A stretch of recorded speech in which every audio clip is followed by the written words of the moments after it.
C'est bien comme ça, non?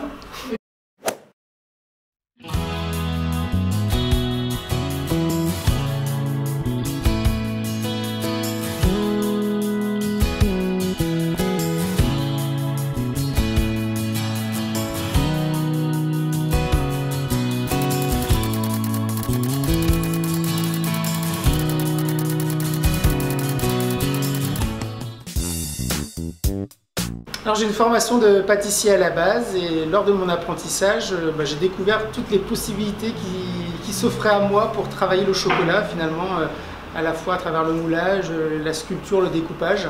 Et donc ça m'a donné envie de me spécialiser dans le chocolat, donc de me diriger vers une formation de chocolatier.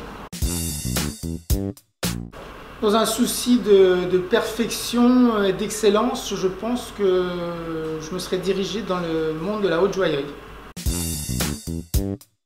Alors dans le domaine de la création, en particulier pour celui de Pâques, je prends comme point de départ un symbole fort de Pâques. Et comme le chocolat à Pâques est destiné aux petits et aux grands enfants, ce symbole fort, je vais le détourner pour en faire une thématique à la fois ludique, régressive et addictive.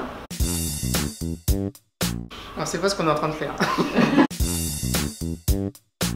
Alors mes recettes naissent d'une multitude de rencontres, de découvertes, d'échanges, où je vais au fil du temps me constituer une bibliothèque virtuelle à la fois de goût, d'émotions et de sensations.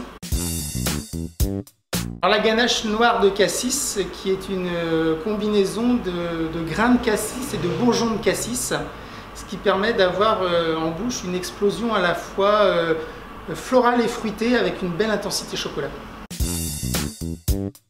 Alors le chocolat noir pour toute la complexité de sa palette aromatique.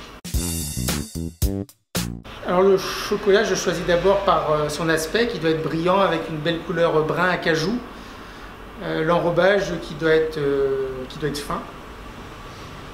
Et puis surtout, en fait, quand vous le dégustez, que vous ayez une belle longueur en bouche avec voilà, un bon goût chocolat qui persiste dans le temps.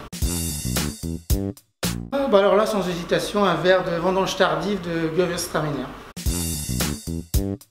Alors il y a une multitude d'inspirations à traiter sur l'art de vivre à Paris et d'ailleurs j'en ai traité plusieurs à travers mes collections, à travers des lieux emblématiques ou tout simplement des moments de vie très parisiens.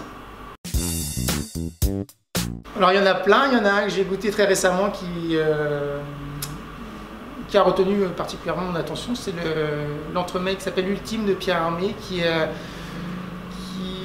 est composé d'un sablé chocolat, d'une ganache à la vanille et d'une crème onctueuse au chocolat. J'ai trouvé que c'était une belle expérience. Dans le quartier de Saint-Germain-des-Prés pour ces galeries d'art et ces antiquaires.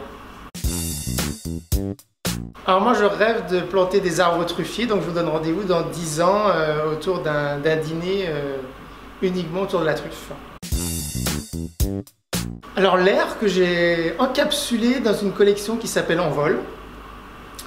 Et le chocolat pour ses différentes facettes qui peut être à la fois gourmand, régressif, artistique, vif, gourmet, petit, grand, à l'image des Parisiens tout simplement. La culture, la gourmandise et les tendances sur Paris.